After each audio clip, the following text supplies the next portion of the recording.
Welcome to another Friday night. This is On Fire Family, and this is Happy Hour. Cheers. Cheers.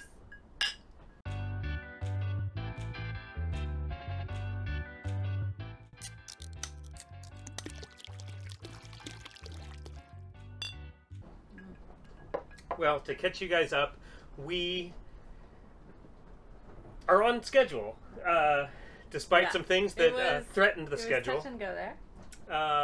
But we spent the 2 weeks fixing the boat, provisioning in St. Charles, Missouri, like we had planned. A week by ourselves, a week with family visiting to help us with some sewing projects and some fixing projects. A week swimming at the yacht club. Yep.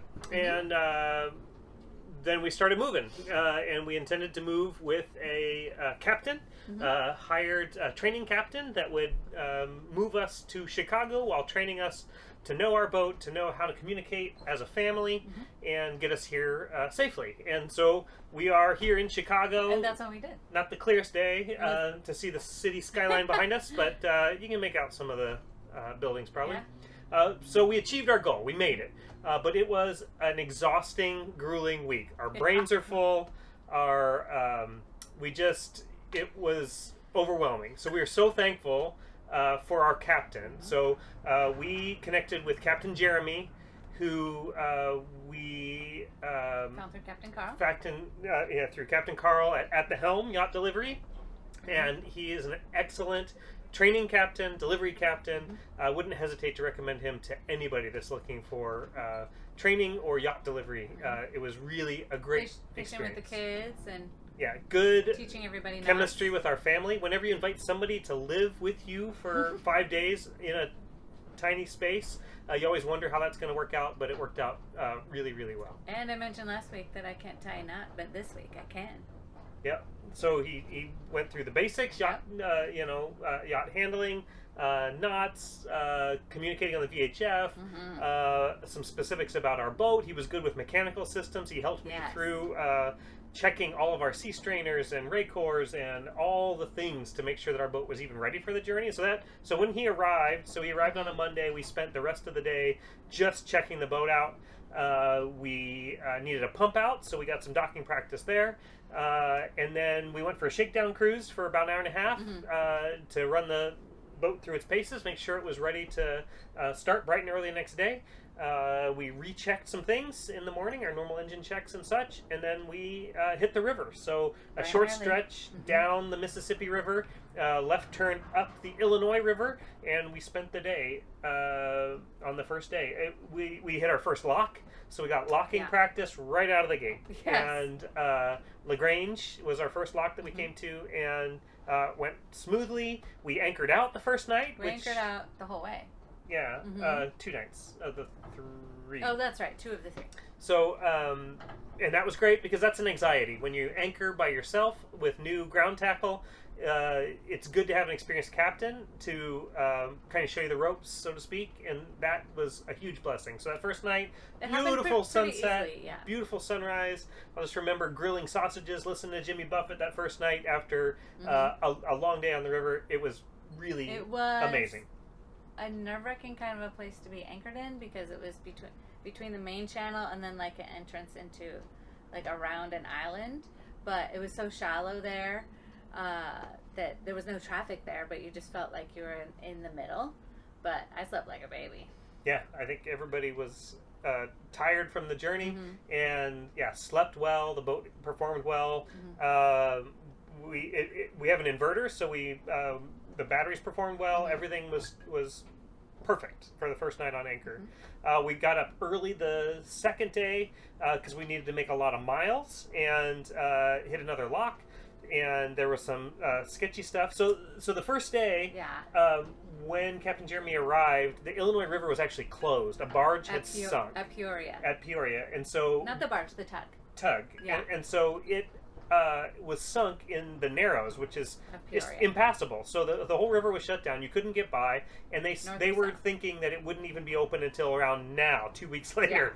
And so thankfully they cleared it that morning. Night, So we were just going to do a couple of days training, go as far north as we could, maybe go up and down a couple of locks, and maybe that would be it. But with the river fully open, we were able to kind of replan and get back on our original schedule, which was to make a bunch of miles. We made it past that point on the second. Yeah, so on the second day, we, second lock, Peoria Lock, we made it through kind of the shallows of Peoria Lake. There were some craziness going on there. Right before in Peoria Lake, it was insane. It was like watching boneheaded boaters. It was 2 towboats pulling out a yacht that was backed in and then grounded with another boat that was grounded. And I thought for sure a line was going to snap and just dead bodies all over the place. But we saw them pull it out. So then we got up the next day and we wanted to make a lot of miles. We had one slow lock that was backed up because of the tug sinking, and one that was only open at night, and they only let recreational boaters through on the first run of the night. One downriver locking and one upriver, and then that's it. They'd let all the commercial through, which there was a big backup because of the sinking of the tug, and so we needed to be there right at 6 p.m. at Brandon Road. So we got started at Captain Jeremy woke up at 3 a.m., which woke me up, which got us doing engine checks and boat preps, so that at the very first light before sunrise, we were able to get underway. And so we did. I didn't get up. No. So we got underway. We hit our first lock pretty early at Starved Rock. We hit. I was up for that. Marseille a little bit later. We keep saying Marseille because we've been to Marseille. But on the Illinois River, they just kept calling it Marcel, and I'm like, what? It's spelled Marseille, but they call it Marcel. However it's pronounced. Yeah. And then we thought we were a little behind, so we burned a little bit of diesel getting up to Dresden Road, so we could make Dresden, so we could make Brandon Road, and we showed up, and there was like a double waiting to lock through. So there was a long wait. We were there probably hours. 3 hours. We anchored, waiting for the lock. So hurry up and wait. So we even had dinner there on anchor because it was just taking forever. And then by then, our choices for Brandon Road. So at Brandon Road, they're open from 6 p.m. to 6 a.m., but really only until 4:30 a.m. And so they let recreational traffic go through at 6 p.m. and then that's kind of it unless there's a hole. And so Dresden put us behind making that 6 o'clock. And so our choices were to stay up late until they let us squeak through at Brandon Road or wake up early. And we wouldn't have been up early because we thought it was 6 a.m., but it was really 4:30. And so we decided to stay up and wait for a hole in Brandon Road, and we finally locked through at 1:30 in the morning. Yeah. And so they'd been up at 3, and we locked through at 1:30, and Joliet was right after that, the Joliet Wall, which thankfully was right after that. And so they had a 23-hour day, because, we were able to finally tie up at 2 a.m. and get some sleep. So, man, a grueling day, a day that wouldn't have been possible with just us. Thankfully, we had another captain on board. We took shifts. I took a nap, just a 20-minute power nap. We took turns idling the boat, waiting on Brandon Road. We didn't anchor that time because they were like, oh, no, just a little bit longer. And it was dark, and it just was taking forever. And so the kids were like, peace out. Yeah. Going to bed. And so thankfully, we got through safely, tied up at Joliet. One more day with the captain to get to our destination here in Chicago. So another hard day. And a fairly, actually easy, it turned out to be a fairly easy day. So woke up, Lockport Lock was, in comparison, right after Joliet. Not that big of a deal. Morning lockage, we didn't wait very long. And then... we couldn't get started until 8:30. We slept in. It's rush hour in Joliet. Because rush hour, they don't open the bridges in Joliet. And we're 17 feet tall. We needed some bridges open, so which was a cool experience. It's kind of fun to have bridges open. And then we chose to go through downtown Chicago because we're 17 feet tall. That is the route that we could take. Yeah, but first, it's strange getting from Joliet to Chicago because it's a lot of industrial. There's... the whole thing is lined with barges and just busy with sanitation areas and oil and gas areas and different walls, and it kind of smells weird, and you don't feel like you're on a river. You're in a canal, basically.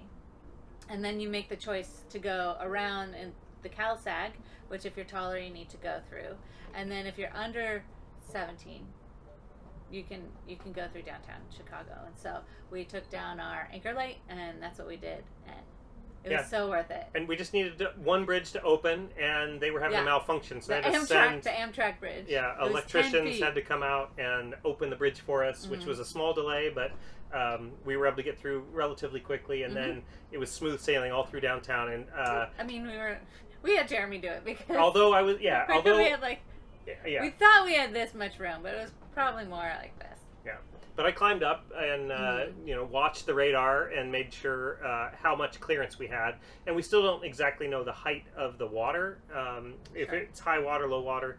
So 17 feet at high water is the lowest charted disabled bridge, and we made it. And there were many bridges close to that. Yeah, it's not just that one. Yeah, but so if you can make it under that one, you can go through downtown, and we did, and it was an amazing way to enter Chicago. And again, I could have driven through there, but I was so thankful to have Captain Jeremy after 5 days of travel, and so the four of us sat on the bow. We could just were like, be tourists, and we just experienced it, and that was a really cool thing. And then one final lock to get us into Lake Michigan, and then a hard right turn. That was kind of a funny lock because it just opened and let Lake Michigan enter the Chicago River. And after the big lifts we had been through the last 2 days, like, I don't know what it was inches that we to get up to Lake Michigan, but it was cool. You have to get up into and we were all excited to be here and to finally tie up at a marina. Yeah, and then our marina is like 2 miles from the lock. And so I took the helm, and we got to tie up ourselves, and so starting to take the reins over from the captain and really own our navigating of the boat. And then once we tied up and everything was safe, it was time to relax and let go. And so we got Jeremy. We had a toast here, right here on the aft deck, and we hit the town. We went out. We had intended to get some Chicago pizza, but at Le Malnati's, but it was an hour and a half wait. So we ended up across the street at underneath. Yeah. And it was Billy Goat's, which is the home of the cheeseburger. And our kids were like, "What is happening?" And so I had to show them the John Belushi Saturday Night Live skit later. But I was like, "Yes, we're eating here. This is so fun." And so that's it. That was a stressful, long, but very short. but very quick, a lot of learning week. And we are so thankful again for At the Helm Yacht Delivery and Captain Carl Weber and Captain Jeremy Vaught for their help in achieving our goals of learning our boat and getting confident in our ability to navigate it around the Great Loop. So highly recommend. And we're here safe. We're going to hopefully start to enjoy and be a little bit more tourists now that we've arrived. So much stuff to see in Chicago. So very excited. Thanks for joining us for another happy hour. Cheers. Cheers.